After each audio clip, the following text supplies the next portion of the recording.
I am here today with Carole Klawansky, and she hit almost 350 pounds. She had a BMI of 56.5, which made her a class 3 super obese. Since then, she has lost almost 200 pounds, and she wants to get a BMI of 22.9, and she's almost there. So she started struggling with food issues since her early teens, and she's going to share her story today. So, Carole, thank you so much for taking the time to be here today. Oh, thank you for taking the time to chat with me.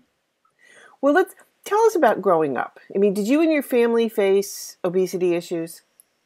My dad was what I now know to be morbidly obese. My paternal grandmother was short and stout.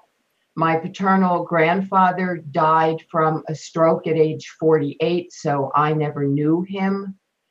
Other people on the paternal side of the family were certainly, I'm Jewish, and were what you would call zaftig.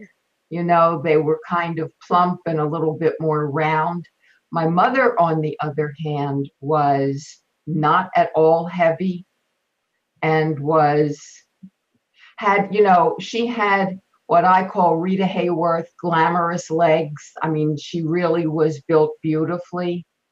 And I look back at childhood pictures, and I was never fat as a kid. The most I was chubby, and that was sometimes. It wasn't all the time. Mm-hmm. Certainly, growing up in a very Jewish family, lots of our family get-togethers all Focus on centered food.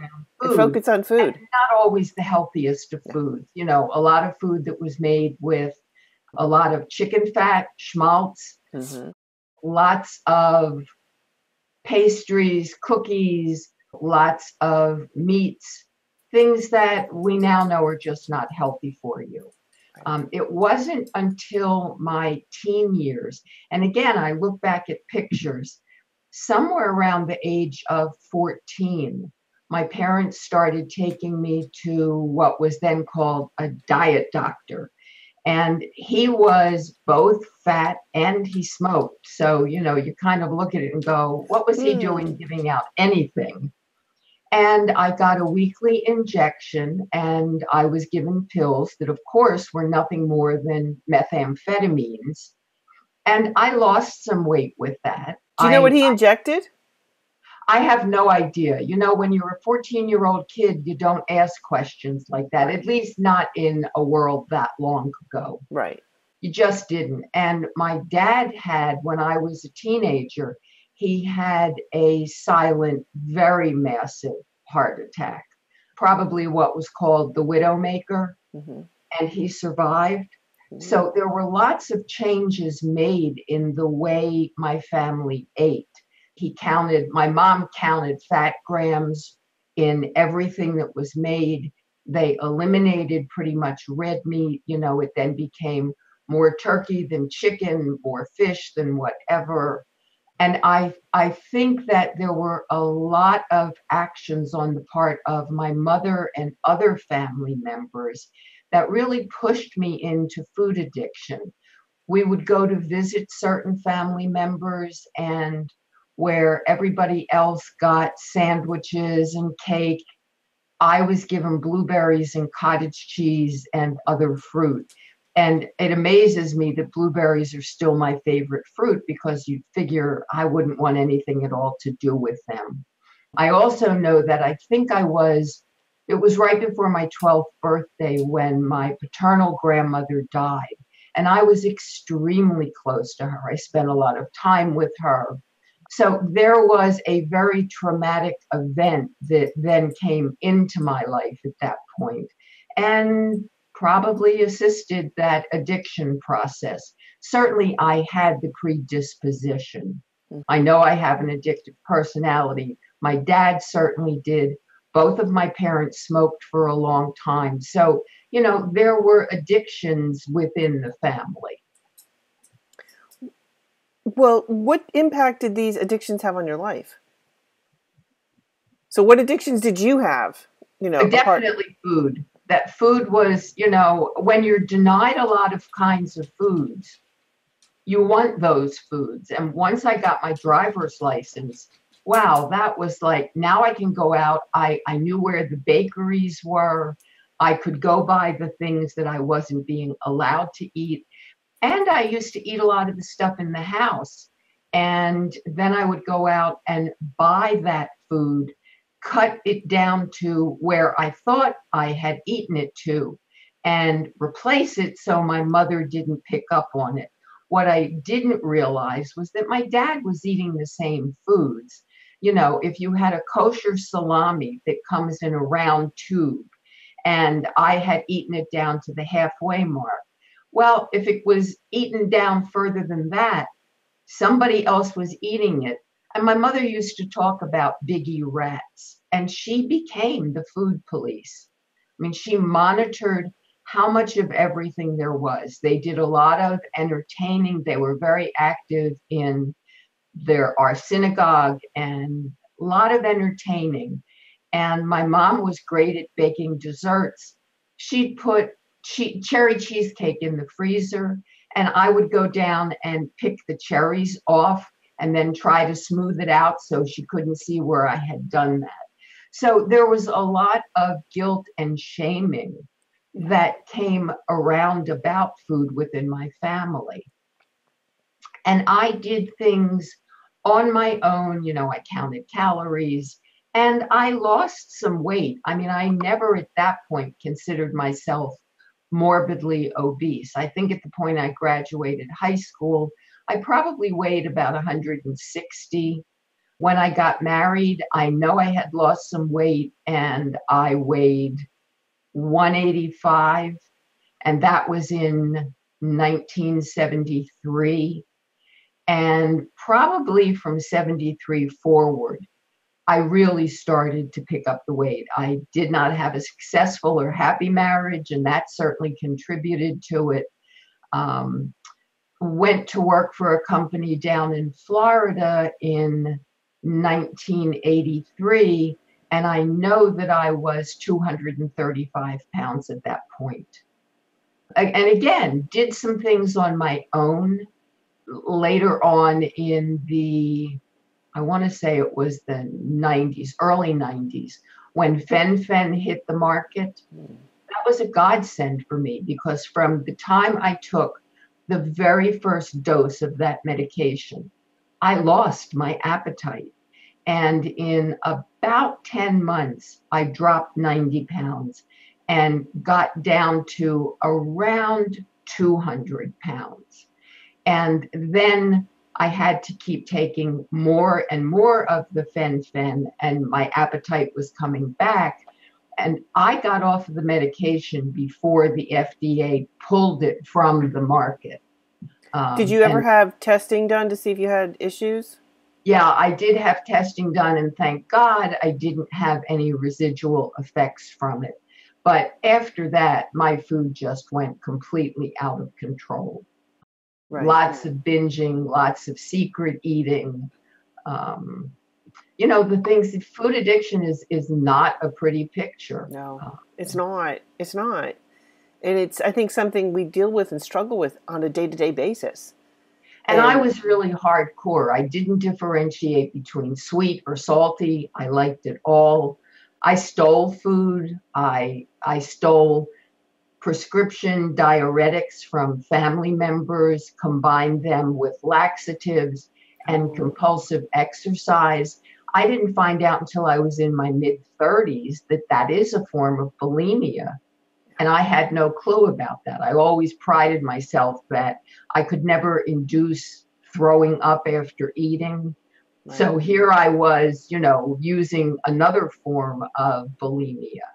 Right. Absolutely. It is. And it's tough, especially when you get off the laxative cycle, because then your bowels, it takes quite a bit of time for your bowels to come back to normal. Absolutely. I remember in college, a roommate had done laxatives, and she'd done it for so long.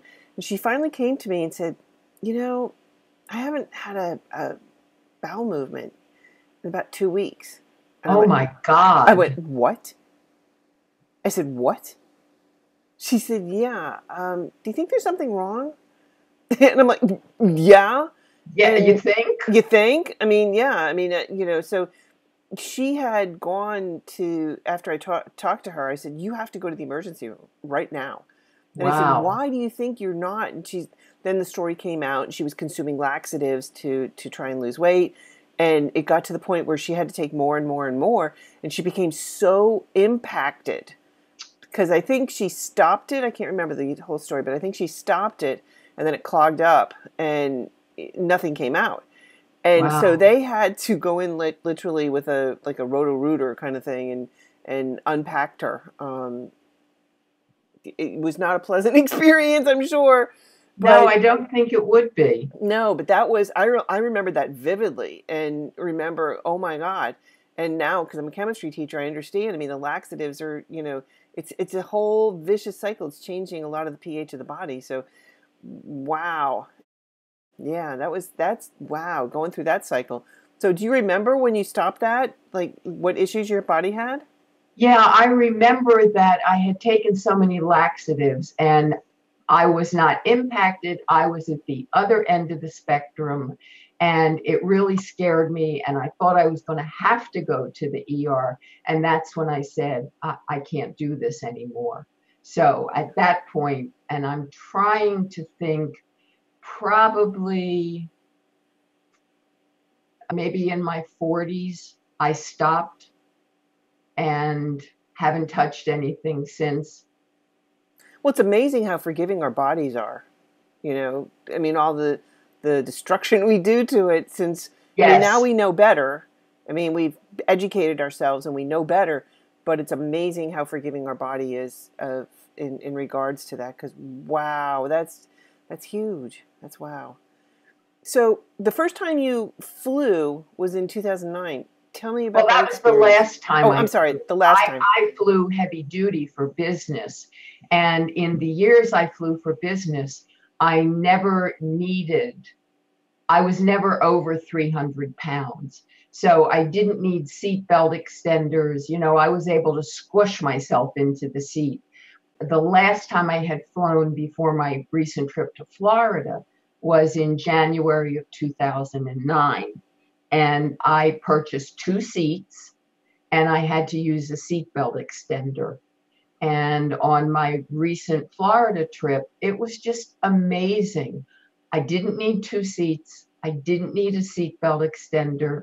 I fit comfortably into the seat and had wiggle room, which was really wonderful. It was like, oh my God, this is what it should feel like. Right. That I had room when I cinched the seatbelt, there was a tail to the seatbelt, and it was like, oh my God, this is just amazing.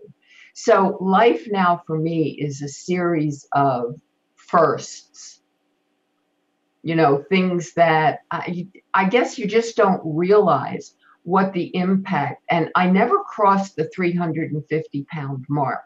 I got to 349.8. And for whatever reason, I said, this has to stop because I really believe that if I crossed that threshold, I would just keep going. I would die sooner rather than later. And I'd be on a show like My 600-Pound Life. So, that was the time period. And that was in 2008. And again, I did some things on my own for a couple of years. And you can knock off 25, 30 pounds and that's about it. And then I saw Dr. Furman on PBS, probably in late 2012. And it resonated with me. And I figured I don't have anything to lose at this point except a lot of weight. And that's when I started this particular journey. And I was anything but 100% compliant for quite a while. It was like you can be vegan and be quite obese because all of that processed food is not healthy either. No, no, no, no. And that's why the difference with whole food plant-based living. I mean, did Right. you have any other health issues at the time?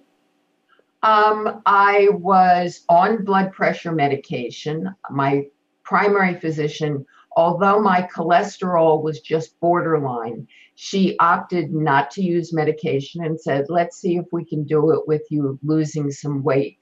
The other thing that happened was that in 2011, and it was January of 2011, I woke up one morning and my left big toe was enormous. It was very swollen and it had infection in it.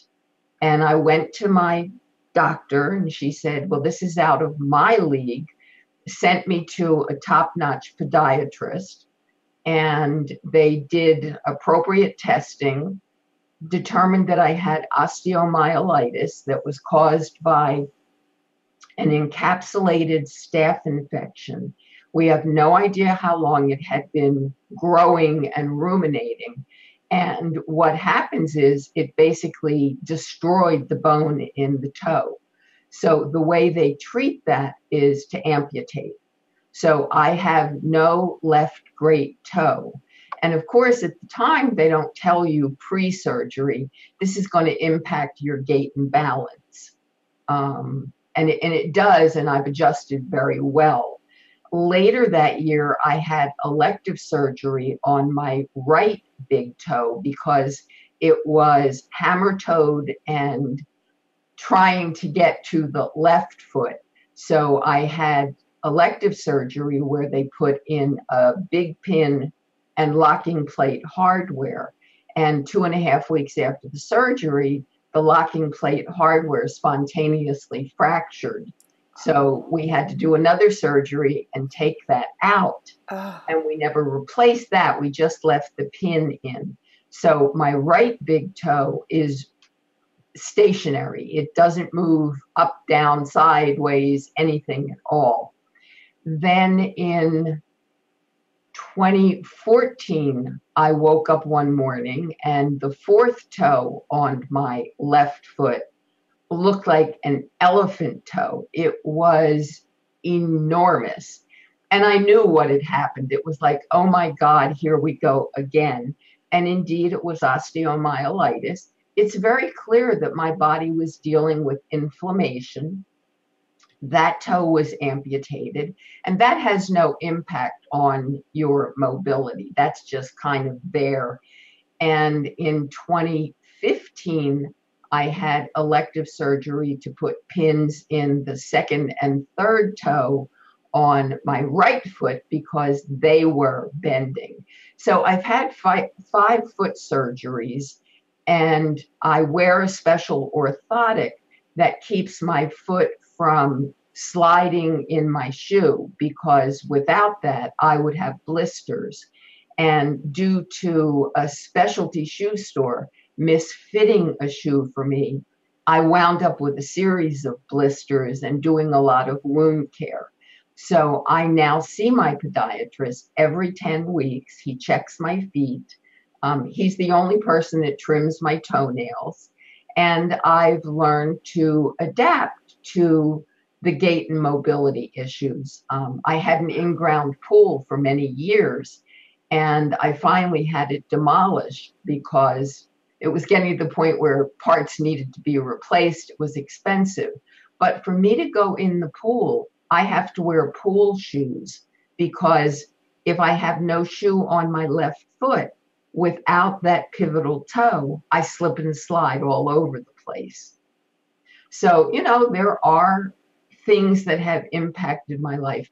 I'm off of all medications now. I came off of blood pressure medications. Yes, thank you. Over a year ago, and off of an antidepressant anxiety medication. And I just saw my primary physician yesterday. There were no medical issues to talk about. What we talked about was the amazing adventure I had at the Nutritarian Getaway. I'll see her again in November for my annual physical. I had a health triad screening done, and we sat and talked about those results. The fact that my visceral fat is now down to 10%, which is amazing because it needs to go a little bit lower, but I've certainly gotten rid of all of that unhealthy belly fat. I'm aware that when I sit in my car, there's about 12 inches now between my belly and the steering wheel, and that didn't used to be the case. I know, right? Isn't that great? It's amazing. I feel like I'm a little kid getting in my car, you know? And I move very differently than I used to move. So I'm happy with it. She's ecstatic. But I realized after I left her office that I had been with her for 40 minutes. There were no medical issues that we needed to discuss. So that's just a gift. It is. It totally is. I mean, so how did you learn about being plant-based? What made you change, and what was that aha moment? Well, when I saw Dr. Furman on PBS, by then I wasn't eating red meat. I was probably eating more turkey than chicken, not a lot of fish. Dairy was something hard to give up. I love cheese and eventually went to the vegan dairy products and then realized they're not healthy either because they're loaded with salt and some sugars and oils. Right. And I started reading, and I connected with a local Forks Over Knives meetup group, and I really started doing the work. What works for me, I don't do well when somebody says, just do what I tell you, follow ABC. I really have to understand what the data is, what the science is, so that I know how it's impacting my body.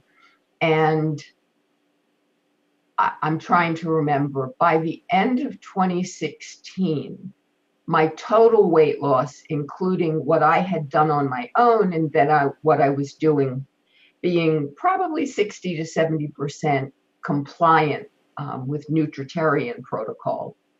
I had lost about 90 pounds, and then I got stuck. And I was stuck and stuck and stuck and stuck. And I brought in a lot of the other whole food plant-based information. I tried different things. I found out that for me, I can't be heavily starch-based. I use starch ingredients as more like condiments in my cooking, but I don't sit and eat a couple pounds of sweet potatoes for a meal. And I stayed stuck. And I have food journaled for a very long time. And I started going back to my journals, and I took a highlighter and I started circling, a little bit here, a little bit there. And I realized that I was no more than 80% compliant. So I needed to clean up what I was doing. And it was March 31st of 2017. I committed to myself to be 100% whole food, no sugar, oil, salt, caffeine, alcohol, or flour. And the weight just started melting off, literally.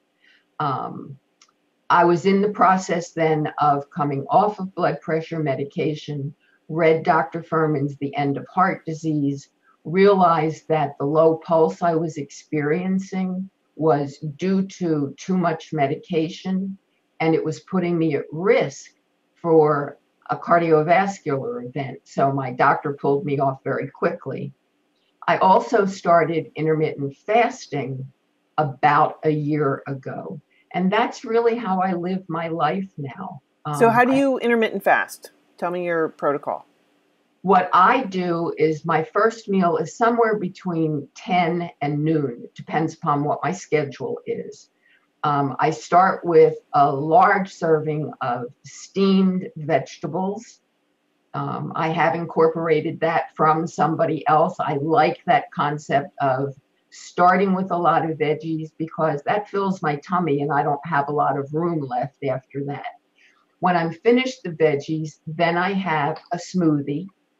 And then I go off and I go to exercise classes 4 days a week. I have 5 senior cats. I have cat care I have to do. My second meal of the day is usually somewhere between 2:30 and 4:30. And that is a salad that is at least 2 to 3 pounds. It has beans, it may have some grains. If I don't put the beans in the salad, then I may have bean and veggie soup, some fruit. And when I finish eating, I try to finish by 5:30-ish. Then I'm done for the day.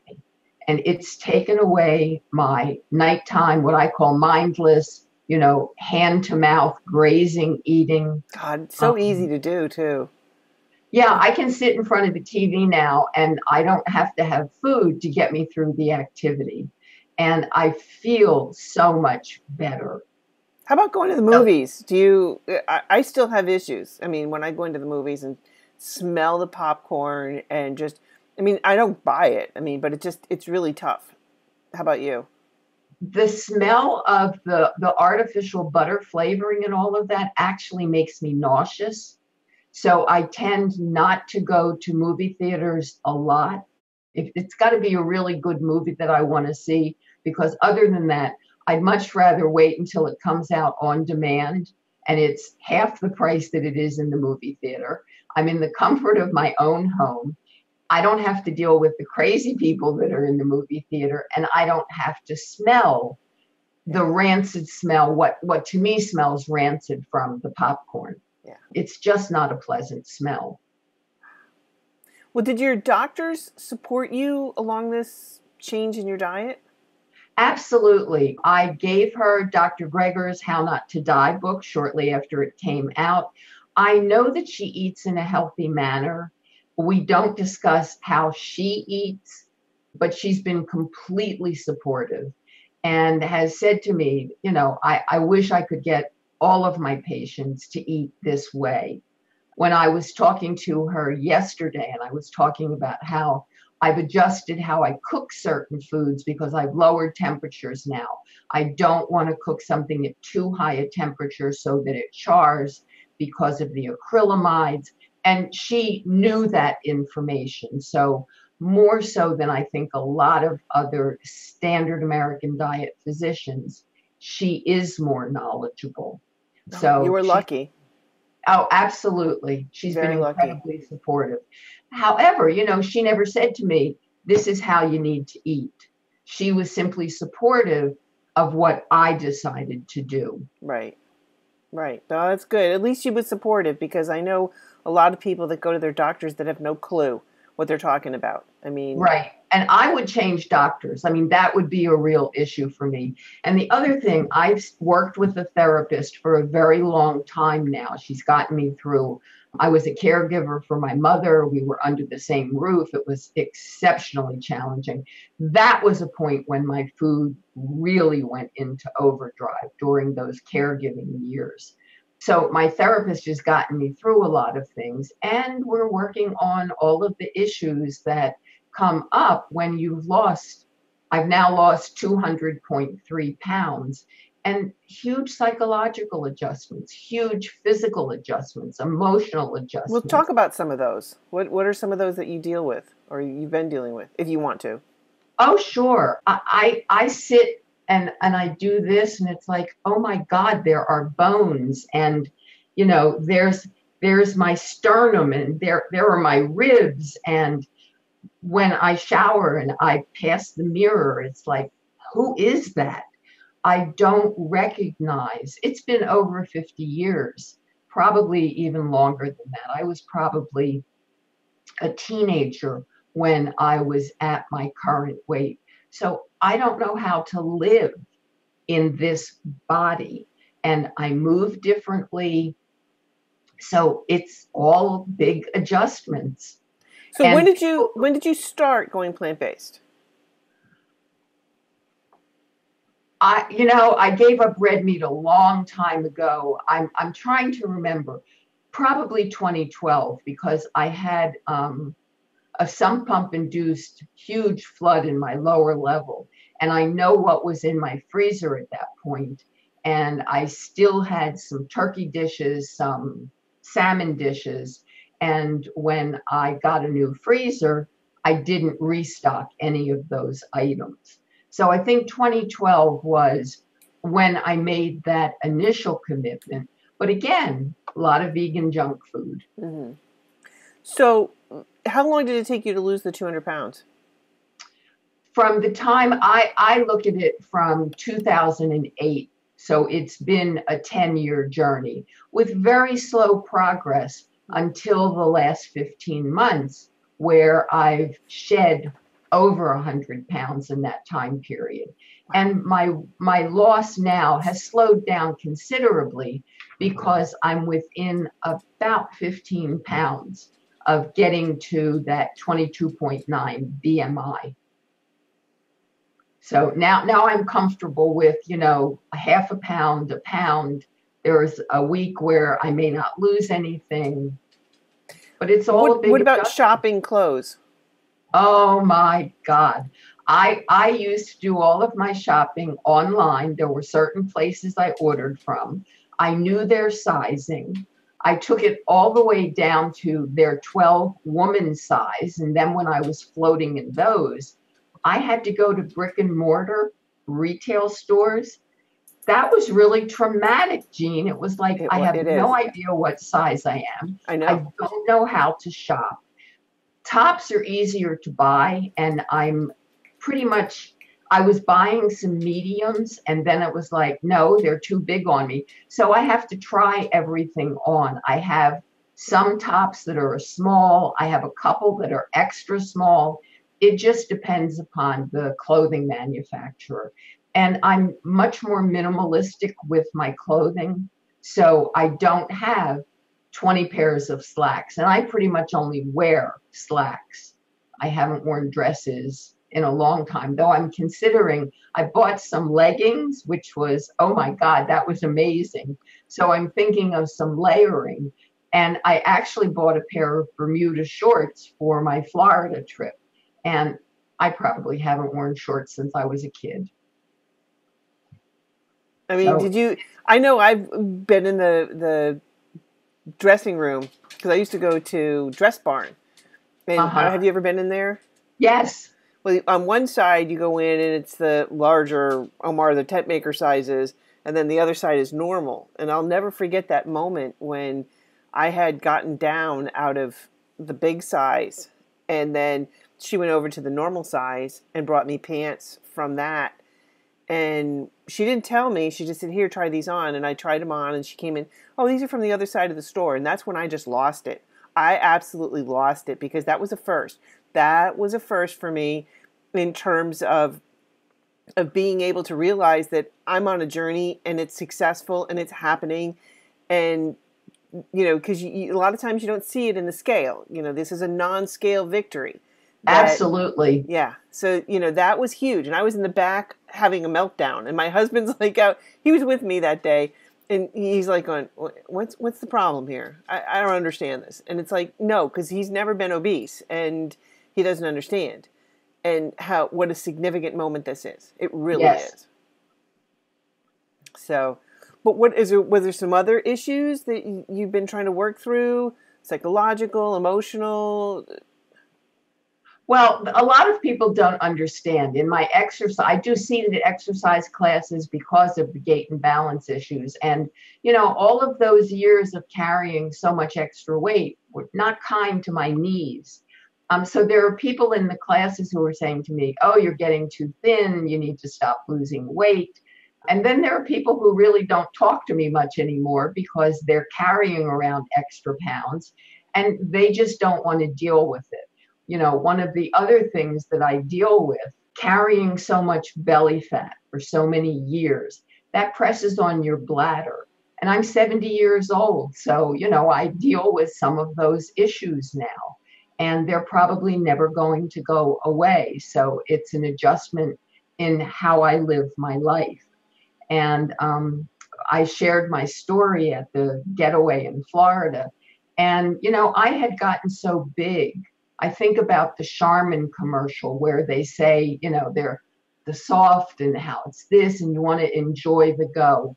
Well, I had gotten so large that I needed to use an assistive device to help with my hygiene so that I could enjoy the go.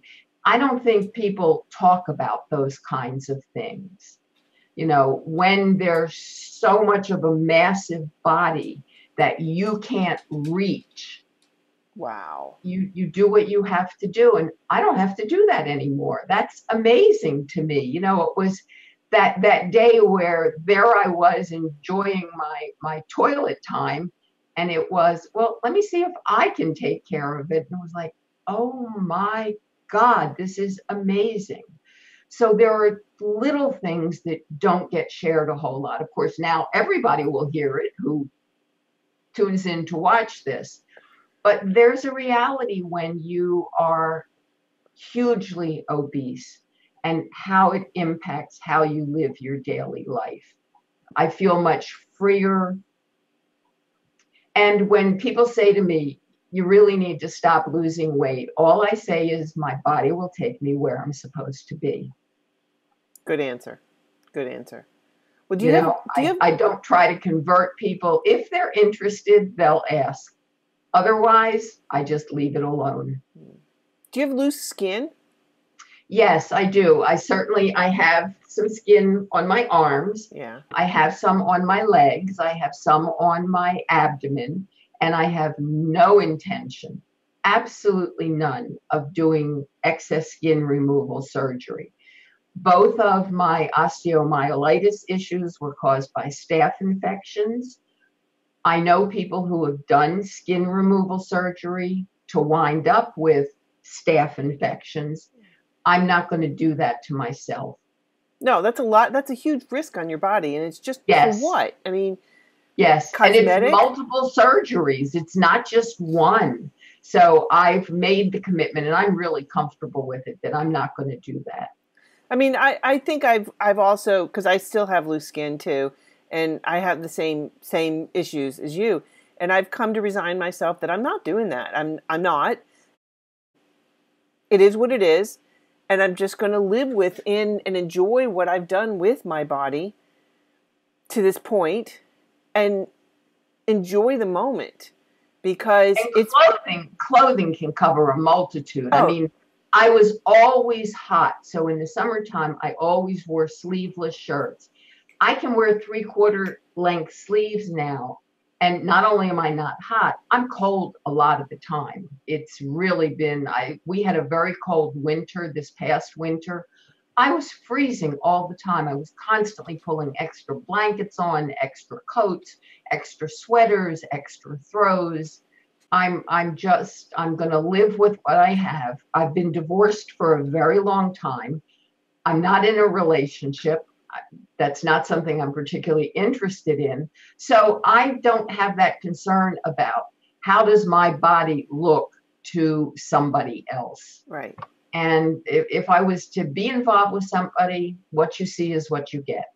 It is what it is. The way it's going to be. I've worked really hard to get this. Right. No, it's true. It's true. I mean, and I'm okay with it. I also, have struggled with some of these issues because I have to, I look at my legs sometimes and go, oh my God, they're so like cottage cheese looking. And I'm like, it is what it is. We're not doing that. We're not going down that road because there's just so much risk, number one, in terms of doing the surgery and the complications and, whatever. I just don't want to go there. I mean, it's just not worth it to me.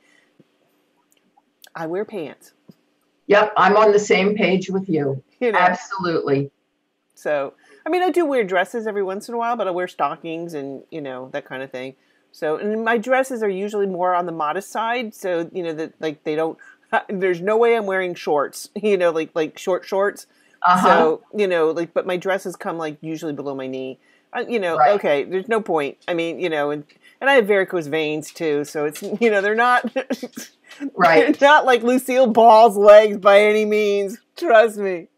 Yep. So I totally get it. Yeah. And because I've bought leggings, then I can buy a dress that's a little bit shorter and pair it with the leggings, and that takes care of everything. Right. So I'm kind of learning new styles. I don't have to wear the fat clothes that I wore in the past. Well, I did have one moment, and this was such a huge moment. I was in a store and I needed some clothing because this was like a year ago. My husband's company takes us all on vacation.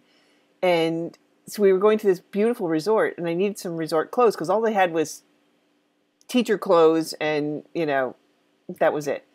So I'm in shopping, and I see this little skirt, and I'm like, oh, that looks so cute. And I'm like, yeah, no, forget it. It's a skirt. It's short. It's not happening. It's not happening.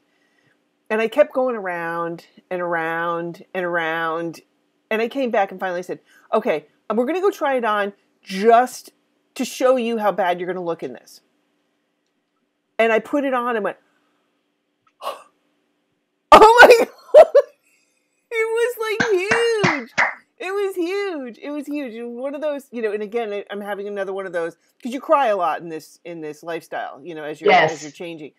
I was back there in the dressing room having another one of those moments, you know, just boo-hooing, going, I can't, wow.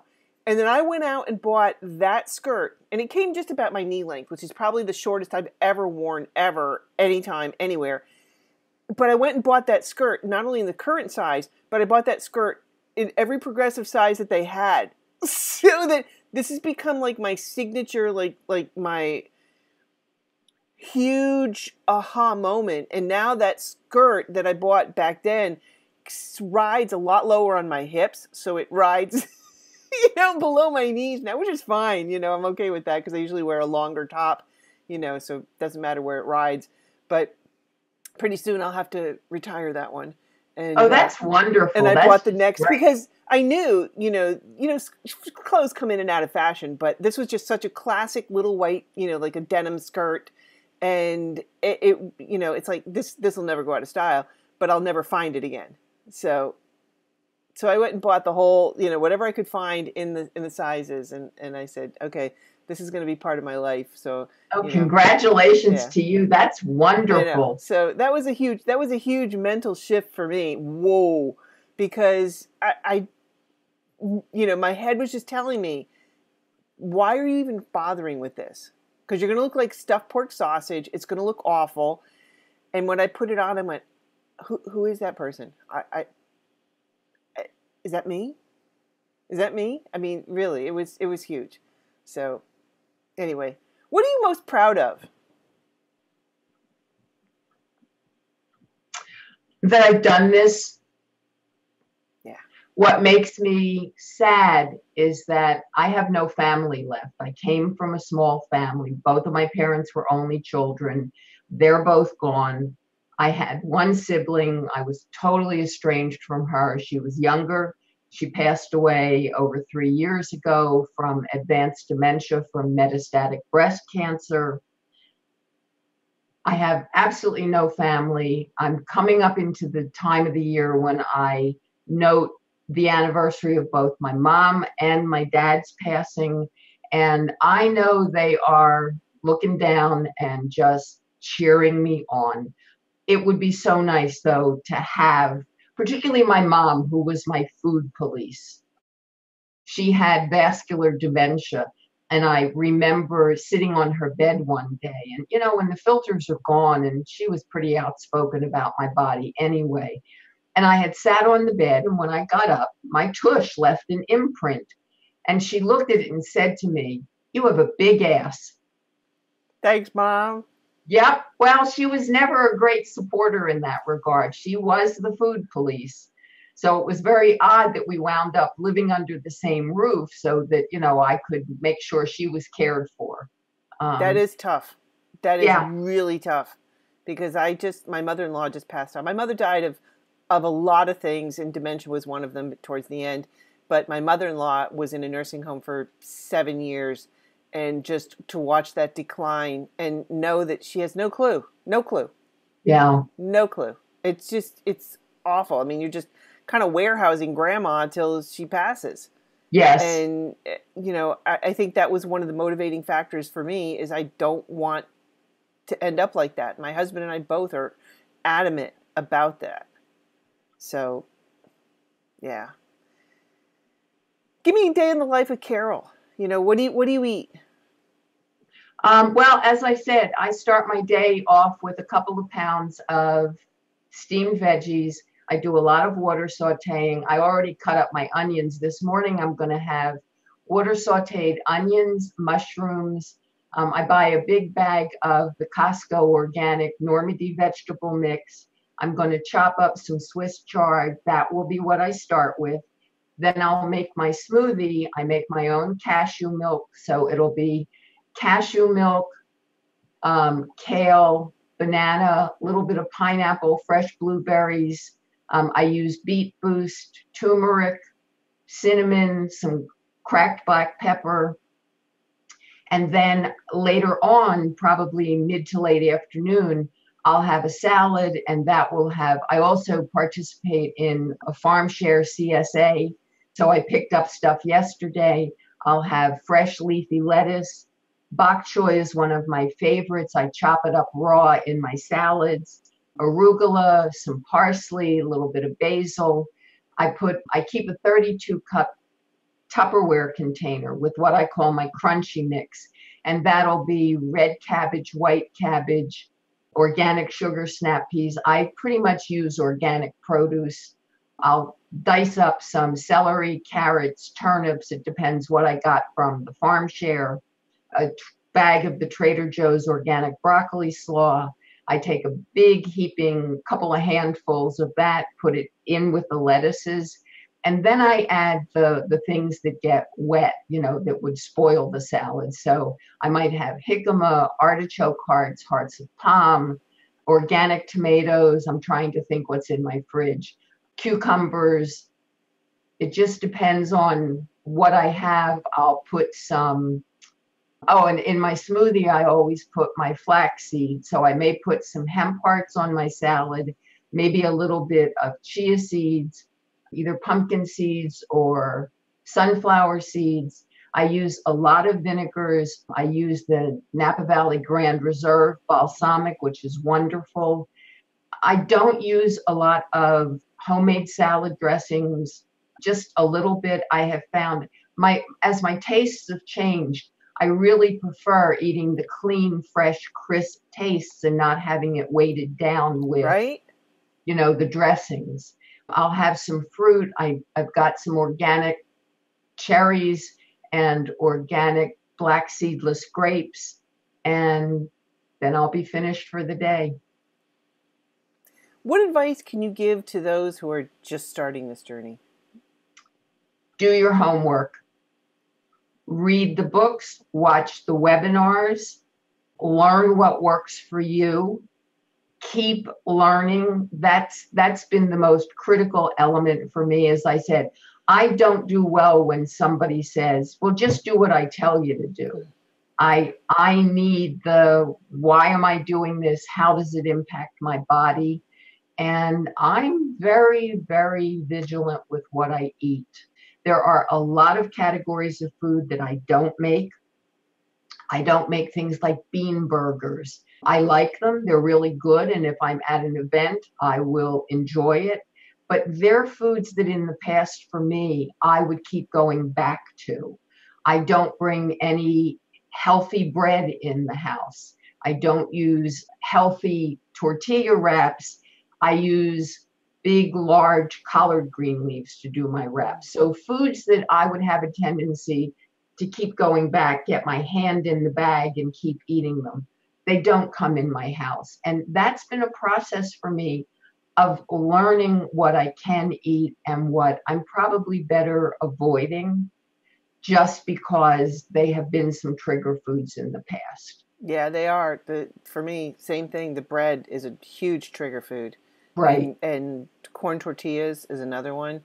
Yes. Oh my gosh, those are huge. And I love those. And so they are not in my house, rarely. Yeah. I mean, I'll bring them in every once in a while and if I'm having company over, something like that, and I'll make a, special dish.